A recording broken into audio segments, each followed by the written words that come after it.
Good morning.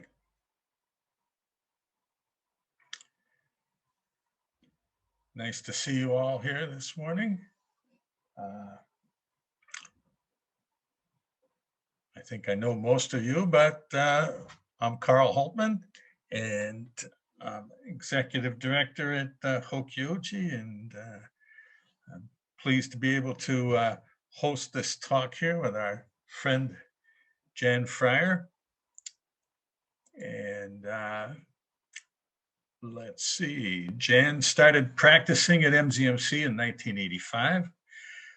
He received jukai there in 1988 and worked as tenzo and other mostly kitchen-related jobs until 1994. He's practiced at Clouds and Water in St. Paul and is currently a member of both Hokyoji and Compassionate Ocean Zen Center in Minneapolis. And I think without further ado, Jan, go ahead. Okay. I'd just like to say it's an honor to be able to give these talks here.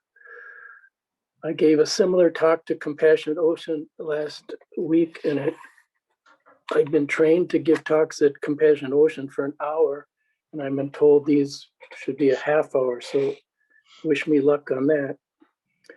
And for those who haven't heard me speak before, my talks do tend to be ambitious and wide-ranging, so I apologize for that ahead of time. Before I did the practice period at Hokyoji, I did a practice period at Upaya in January, which was focused on the Mumon Kan, which is the gateless gate collection of koans put together by Mumon, which means no gate. So it was kind of a pun like those guys tend to like to do. And it was compiled kind of late for koan collection. It was compiled in 1228. The Blue Cliff Record was compiled in 1125. Book of Serenity compiled in 1224.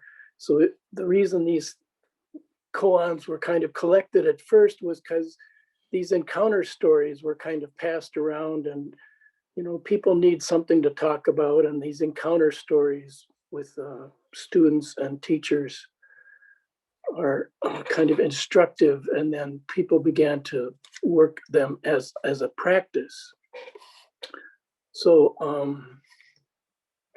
Hakuin in the 17th century, Japan really kind of revived koan training and turned koan training into a curriculum where you pass a series of koans. And this became very popular and is still working today. And the first koan that a lot of people work on in this curriculum is the first koan from the Mumon Kan, Joshu's dog. So basically, I think we've all heard this. And so about the first week at Upaya, we worked on this in various ways. And it turns out that Roshi Joan Halifax, founder of Upaya, her first Zen training was 11 years with a Korean Rinzai teacher. And a lot of her friends, and she has a lot of friends, also went through Rinzai training. So she has kind of an all-star cast of characters that came in and gave talks on different koans from the Mumon Kan, but the first week was basically on Joshu's dog. So Joshu's dog, it's a very short koan. A monk asked Joshu, "Has the dog Buddha nature?" Joshu replied, "Mu." Well, mu means no in conventional Chinese. In Buddhist Chinese, mu means not yes, not no, not between yes, not between no, beyond yes and no. So basically, I always take it to mean mu. It means you're not thinking about this properly, or shouldn't be thinking about it in that way at all. So to begin with, this isn't about a dog and Buddha nature. This is more about the answer. This is more about Joshu's answer, Mu, than it is about dogs and Buddha natures, because the conventional wisdom is that everything has Buddha nature, everything is converging towards enlightenment at different speeds. And case 18 of the Book of Serenity, Book of Equanimity, has Joshu first answering yes to this question and then answering Mu. So it's not really a question about whether a dog has Buddha nature. And there's different ways to frame this koan that I've looked at, tried to find commentaries on this. So some teachers say this is a student testing Joshu to see if Joshu is the real deal, see if he's a real Zen teacher. So it's kind of like twisting, see if he's real or not. And that's like Joshu comes back with Mu to say, you're not thinking about this right. But the interpretation, the frame that I like was the one that Roshi Joan suggested, was that this was an earnest student who was wondering if he had what it takes to be liberated, which I think is something that is more personal and something we can all relate to. So I am the dog. Do I have Buddha nature? Do I have the capability to become a Buddha? And then when the answer is Mu, is no, it's like, what? That's not the answer I wanted to hear. So then I had never actually worked with koans as a practice, but Mumon's commentary is just outstanding. And this is some of the best commentary for how to practice I've run into. So I would like to read that. For the pursuit of Zen, you must pass through the barriers set up by the Zen masters. To attain his mysterious awareness, one must completely uproot all the normal workings of one's mind. If you do not pass through the barriers, nor uproot the normal workings of your mind, whatever you do, whatever you think is a tangle of ghost. So this is the first big main point. You must completely uproot all the normal workings of one's mind, which is kind of what this shock of Mu is about. Now, what are the barriers? This one word Mu is the sole barrier. This is why it is called the gateless gate of Zen.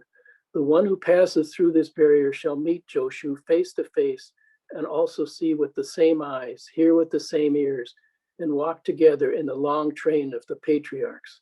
Wouldn't that be pleasant? So this is kind of an incentive. That would be very pleasant. Would you like to pass through this barrier? Then concentrate your whole body with its 360 bones and joints and 84,000 hair follicles into this question of what Mu is, day and night, without ceasing. Hold it before you. It is neither nothingness nor its relative not of is and is not. It must be like gulping a hot iron ball that you can neither swallow nor spit out. So this is this kind of not yes, not no, not in between yes and no. And this whole idea, this is a pretty famous idea, theme of gulping a hot iron ball that you can neither swallow nor spit out. So there's this kind of idea of suspension, which is really, really a core point to this practice of this suspension. You're just focusing on Mu and everything else is kind of suspended. And it's not the kind of suspension that is kind of drifty and off. If it's a hot iron ball, you're pretty much fully engaged in this suspension, but your suspension of judgment, its suspension of opinion is replaced by this constant practice of Mu. To continue, then all the useless knowledge you have diligently learned till now is thrown away.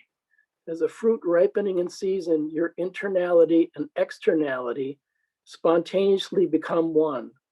As with a mute man who had a dream, You know it for sure and yet cannot say it. Indeed, your ego shell suddenly is crushed. You can shake heaven and earth. Just as with getting a hold of a great sword of a general, when you meet Buddha, you will kill Buddha. A master of Zen, you will kill him too. So we're not literally projecting murder here. It's a conceptual thing. It's murdering ideas. It's murdering concepts. As you stand on the brink of life and death, you're absolutely free. You can enter any world as if it were your own playground. How do you concentrate on this move? Pour every ounce of your entire energy into it and do not give up. Then a torch of truth will illuminate the entire universe. So then the basic form of the koan is there's the commentary and then there's a verse. So here's the Mumon's verse. As a dog, the Buddha nature, this is a matter of life and death. If you wonder whether a dog has it or not, you certainly lose your body and life. So he's telling us, here's the koan. The koan has a dog Buddha nature. And then if you wonder whether a dog has it or not, you're lost. You don't know. So people started practicing with this. And it was interesting. Upaya tries to keep things kind of interactive. So they had people call in and say, hey, how's it going? And one woman called in and said she didn't need this kind of stress in her life. She was a Soto Zen practitioner. She didn't need this kind of stress of constantly forcing yourself to concentrate on mu day and night with all your energy. So Roshi Jones said, well, then don't do it because it's not for you. But you think about how this is actually done in a Rinzai training period, and it is very stressful. It's very anxious, anxiety producing. You have to go, the bell rings, people jump up off their cushions, they run to Dokusan, over and over again, the teacher says, nope, nope, nope, nope, nope. So you're failing at presenting your understanding. And to make it worse, the teacher will say, don't tell me, show me. So this is a whole body thing. It's not a philosophical discussion about whether a dog has Buddha nature. It's showing mu. It's showing mu as directly as you can with your whole body. So it's just anxiety producing. And I'm told, and I've heard stories that nothing quite focuses your mind like being in that Dokusan line and having to present your understanding. And so it's failure after failure after failure. So it's really interesting that to me, that all these things that we go to spiritual practice for to get away from anxiety, stress, failure, Rinzai school is putting it right in your face and making you deal with it. And so some people, and then there's the competition because, oh, Bill passed mu. Well, how did he do that? Well, you can't say. Well, yeah, but this person's been working on mu for 10 years and they haven't passed it. And there's all this competition and you have to deal with that too. So that's another thing you'd rather not deal with in a spiritual life. And there it is, right there in the Rinzai school. So that was one of the first calls in. And then another woman called in and said, and you could tell she was in a pretty fancy house in California. And she said she'd been trying to sell that house for months and she hadn't even had an offer. And then, she practiced mu pretty diligently for 2 days. And that morning, her realtor had called and said, I have an offer on your house. And she relates, so I said mu. He says, it's a little bit below what your asking price is. And she said, mu. He says, but they're pre-approved for that amount. And she said, mu. So do you want to go and proceed with this? Because they want to close in a hurry. And she said, mu. So I don't know if she really said moo or not, but she took this seriously. And so even if she didn't say it, she was thinking it. So when you concentrate on moo like that, I think one of the points is that you will listen to the realtor. You won't all of a sudden say, no, I wanted this, no, I wanted that. You're more receptive, you're taking it in. So so that kind of prodded me to take this a little more seriously, that this was kind of an idea of receptivity. And then Wendy Johnson, who is a wonderful person that I'd never run across before, talked about moo. And she talked about training in France with a teacher, Rinzai teacher. And after a few days of retreat, he roused them up out of the middle of the night. In a moonless night, they're climbing a hill in France on a narrow path in the dark, pitch black, and he's encouraging them to say moo from their diaphragm, moo from their diaphragm. About 30 people climbing this hill in the dark. This is the kind of far out there kind of practice. So there's climbing, they're kind of feeling their way where the path is with their feet. They're kind of following each other, and everybody's intoning moo, moo, moo. And wouldn't you know, all the dogs in the neighborhood started barking, answering the question, does a dog have Buddha nature? And the dogs start barking. So you find this a hilarious story. So after that session, I think Roshi Joan said that one of her friends said, so she's quite the teacher. A lot of the things that happen at Upaya, she's just kind of the host, but every once in a while she's actually teaches, and she's a really, really good teacher. So she said something that really, she drops like hints, and it's like, this is what good Zen teachers do. They drop hints and you pick them up and then you fill them in yourself. And so she said, somebody told her once, with working with moo, you paint the whole world moo. You paint everything moo. It's like everything around you is moo, moo, moo, moo. And then a few seconds later, she said, I think she said this, or I imagine she said this, you have to crawl inside of moo. And that's when things really started working for me, when crawl inside of moo. So I thought of Bodhidharma crawling inside a cave, and the Bodhidharma dialogue with Emperor Wu, which is basically, how do I understand the merit accrued in building temples and making donations to monks, the emperor asked. Bodhidharma replied, there is no merit, moo. Basically, he's replying moo. So the emperor is confused. If there is no merit, then what is the essence of Buddhism? Empty, nothing holy.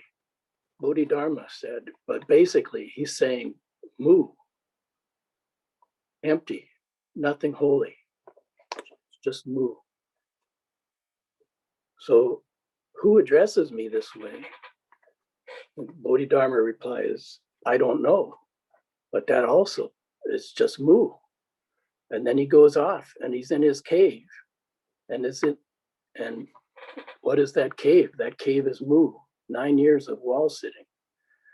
So we've learned that there's reasons that people go off into caves in the mountains in China, and it's not just because they want quiet and isolation, they want safety, because things weren't always exactly politically stable. There's a lot of civil unrest. There's a lot of safety issues of going off into caves. So there's a cave in the mountains in China that now is a tourist place. This is called, it's it's proclaimed to be Bodhidharma's cave, and you can visit that as a tourist. And I'm wondering if, if you visit that as a tourist, do you get the sense that this is Bodhidharma's cave in some way in your body, or do you have some kind of reverence or respect for this? Even though on the YouTube videos I've seen, it looks kind of tacky with the tourist things and whatnot. And I can imagine this is my speculation completely, so you can blame me for this, that you can see that there might even be t-shirts sold that I visited Bodhidharma's cave. Bodhidharma got enlightenment. All I got was this lousy t-shirt. And then pretty much big letters, made in China. So I started thinking about mountains. And for some reason, I started thinking about certain sections of Pennsylvania where I grew up. And there are no mountains in Pennsylvania.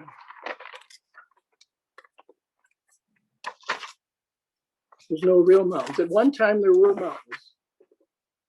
There were mountains as high as the Alps or the Rockies, over 14,000 feet. But erosion, the Rockies and the Alps are volcanic rock. The mountains, the hills in Pennsylvania were sedimentary rock caused by tectonic plates smashing into each other. There's pieces of Morocco in Georgia from tectonic plates smashing into each other. So geologists tell us this all took place 480 million years ago. I have a hard time figuring out what happened 480 million years ago. But for 250 million years, there was mountain building going on in Pennsylvania. And the mountain building went on to such an extent that sometimes the erosion was so great that it dropped back down to nothing. And then other times it came back up. So the highest point in Pennsylvania is only 3,200 feet, and that's near the Maryland border. But there's a place in Pennsylvania that does have volcanic rock. And this place is in the Allegheny National Forest. And this is the place that I started thinking of when I started thinking of crawling inside of Mu, because volcanic rocks, they're basalt, black, dark gray rocks like we see up north, except they're maybe, I don't know, there's one proposition that they were deposited from the Canadian Shield all the way down into northwest Pennsylvania. The Allegheny National Forest is about 100 miles northeast of Pittsburgh. But there's whole hillsides there that are covered with school bus sized boulders. There's some that are so tight that you can walk on that whole hillside without ever touching the ground. So this is kind of the place that I was thinking of, because something is drawn out of me when I saw that place. And I've done all this research on the place afterwards, finding out about mountain building and this, that, and the other thing. But it's much like Mu. When we go to solve Mu, we try to solve it in the way we normally solve things. And the point is, there's limits to what we can figure out with the self and the knowledge that we have and the way we do things with our minds. So 480 million years, that's not conceivable to me. And 480 million years ago, according to other research I've done, is that plants started colonizing the swampy areas of Pennsylvania. So in this mountain of thrusting and folding and thrusting and folding, all this jungle-like plant material turns into bituminous coal and oil and gas. And it's all these massive processes. And I imagine, rather than these big boulders being deposited by glacier ice sheets coming down, I think the glaciers took the tops of the mountains off and just dropped them down the side of the hill, because they're always on the same side of the hill. The ridges run kind of at parallel. And it's just unfathomable, these forces involved. My humble self, which is not always so humble, can understand, can find an explanation, but can I really understand those forces that are involved here? I don't think so. But at the same time, when I'm in those places, something is drawn out of me. Some sense in my whole body is energized. I'm not saying there's an energy vortex, but I'm saying there's some sense that something big happened here. And so that's not something that that's readily explained by geology telling me 480 million years ago this happened, and the ice sheet was here 20,000 years ago and lasted 500 years, which is pretty mild compared to what happened in Minnesota. And the rocks in Minnesota are much, much, much older. But I decided only to talk about Pennsylvania. The point is that I'm trying to make, which may be kind of abstract, is that these are forces that I can't understand. And yet when I'm there, I can reach and touch. I can sit on those rocks. I can touch those rocks. There's something, it's not a long way away. It's right there. It's right there. I think that's basically the same thing that happens with mood practice. So here's somebody talking about how this koan practice works. In the beginning, a monk first thinks the koan is an inert object upon which to focus attention. After a long period of consecutive repetition, one realizes that the koan is also a dynamic activity, the very activity of seeking an answer to the koan. The koan is both the object being sought and the relentless seeking itself. So that's kind of a critical point. The koan is both the object being sought and the relentless seeking itself.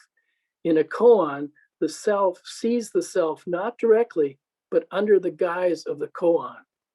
Because the self sees the self not directly, but under the guise of the koan, because you've painted the whole world with mu. The whole world is mu. Your normal opinion, your normal sight of things has been superimposed by this mu, and you crawl inside of mu. When one realizes, that is to say, makes real this identity, then you become one. The practitioner becomes the koan that he or she is trying to understand. So that is a flip. That is a flip that occurs. So we've been studying the Brahma Viharas for some time, and we're encouraged to cultivate kindness, cultivate compassion, cultivate joy, cultivate equanimity. But at some point, there's a flip, and kindness cultivates you, and compassion cultivates you, and joy cultivates you, and equanimity cultivates you. And there's something very real about that. It's like our cultivating kindness kind of sets the table, but there's not a lot of nourishment until the meal is served, and the meal is served when kindness cultivates you. So the point to that is that you can't really solve mu, but it's possible that mu can solve you. So I found this quote from Dogen. With someone with the perspective of the secular world encounters a mountain, and when someone with the perspective of one amongst the mountains meets this mountain, Now their minds think of this mountain, and how their eyes see this mountain will be vastly different. So if you see the mountains as an object, that's very different than if you're actually living among the mountains. And one thing about living among the mountains is all your illusions, all your delusions about how wonderful it must be to live among the mountains kind of goes away, and you realize it's a pretty hard life living among the mountains. But then there is some benefit to that. So here's a wonderful little poem by Li Po, who lived from 701 to 762, kind of the golden era of poetry in China, and a golden time for Buddhism in China, about him living amongst the mountains. The birds have vanished down the sky. Now the last clouds drain away. We sit together, the mountain and me, until only the mountain remains.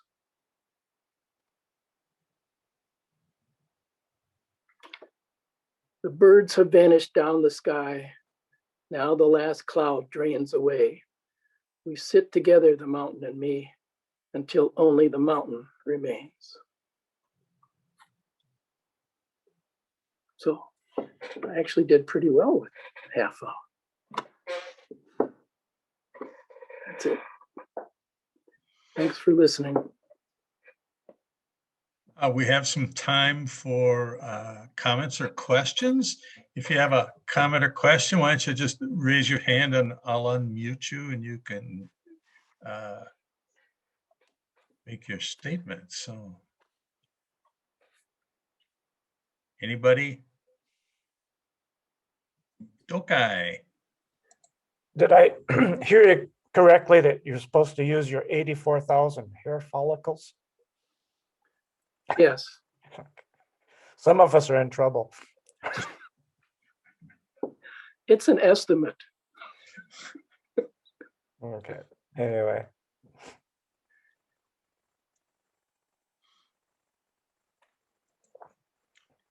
Henry. Yeah. Jan, thanks for the wonderful, wonderful talk. The whole experience for me was like drinking. I'm thirsty and I'm drinking cool water. And now I'm trying to tell somebody about the water. And it's not easy. And I become quite linguistically handicapped doing it. But thank you very much. That's exactly what Muman says. You have a dream and you can't, it's like a mute person having a dream and then you can't tell anybody about it. So one of the things is, like, some people probably see these rocks in Pennsylvania and they think, well, this is a nice place for a picnic, but they don't have quite the same experience. And other people have this kind of experience, which is kind of analogous to this. It was like the wonderful person I was married to had this kind of experience with the ocean. She would stand in the ocean with the surf coming in up to her ankles, and she would just look out at the horizon, and something was going on there. And where we would go was an out island, which means that was the Atlantic Ocean. That wasn't the Caribbean. So there was nothing else for another, I don't know, 2,500, 3,000 miles. It's just, but you can only see 25 miles or something like that. So one of the things I'm interested in pondering is, does it make a difference if somebody tells you you're looking out and there's nothing, there's no land for another 3,000 miles, or you're looking out and you don't know that, or you're looking out at Lake Superior from some side that, you know, you don't see land on the other side? Does it make a difference in your experience? I don't know. It's interesting to think that our thoughts change our perceptions in some ways. So if you go to Bodhidharma's cave, does that change your perception of this hole in rock? I don't know. It's something to think about. Go ahead, Henry. You know, Jan, what I really get from your talk is everything is mu, and it cannot be any other way except mu, and everything is holy. And that's saying too much. Yeah.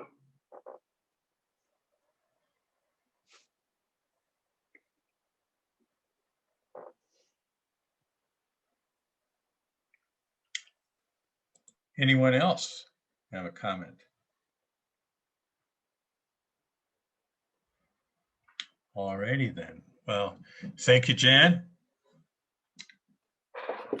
I've got a few announcements over in the chat room. There's a link for a donation if anyone is inclined that way.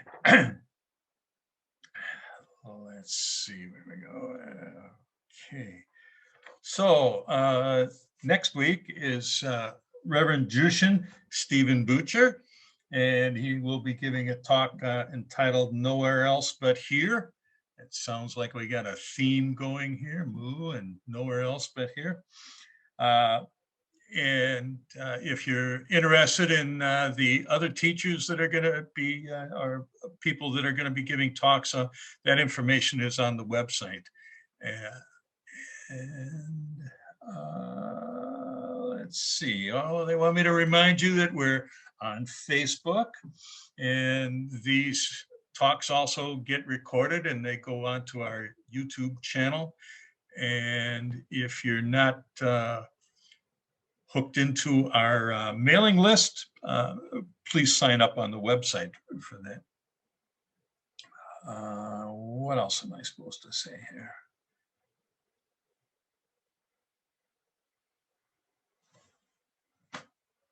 I think that's everything that I can think of. We're going to go ahead and close with the 4 vows. And Ryushin, they said that you can do 3 vows while we do the 4 vows, and then I'll ring you out. So here we go. Beings are numberless. I vow to free them. Delusions are inexhaustible. I vow to end them. Dharma gates are boundless. I vow to enter them.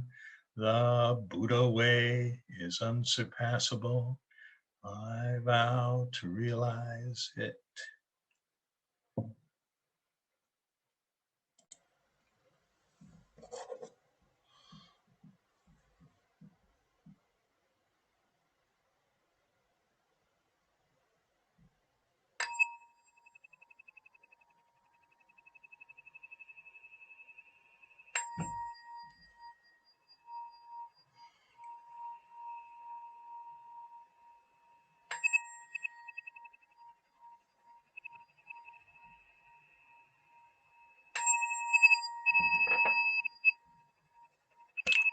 Thank you so much.